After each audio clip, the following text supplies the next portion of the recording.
Okay, my name is Mr. Monzo Abdullah Monzo, and I go by the name Mr. Farsi. That is my nickname.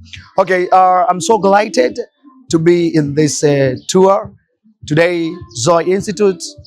We have a studying tour, and we visited there at Kizimbarani. Then right now we are here at Swahili Tenti. This is fantastic moment to be with a student and with the different causes, and of course, and I'm so happy for getting a knowledge from Kizimbarani even here at the Swahili Tenti.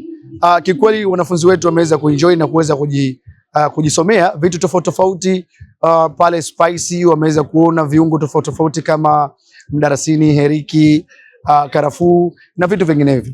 Safari yetu mpaka sasa tumeweza kufika katika eneo hili la Swahili Tenti.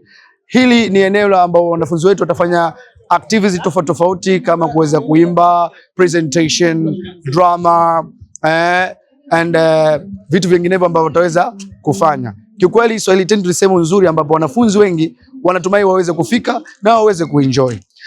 Pia tumetumia muda mwingi sana kuweza kuongea lugha zetu husika ambazo sisi tunafundisha pale Zoe Institute. Kwa hiyo sisi siku zote tunawahamasisha watu wote ambao wanazunguka Zanzibar hii kuweza kuja Zoe kwa ajili ya kujiunga nasi ili waweze kupata maendeleo katika maisha yao, kwa sababu tunasema Zoe connection to development, ni kwa maana kwamba Zoe ni moja kati ya sehemu itofanya wewe ufikie maendeleo, na sehemu ambayo itofanya ufikie maendeleo ina vitu vingi. Tuna kozi tofauti tofauti kama driving, computer, language, tuna kozi masuala ya decoration.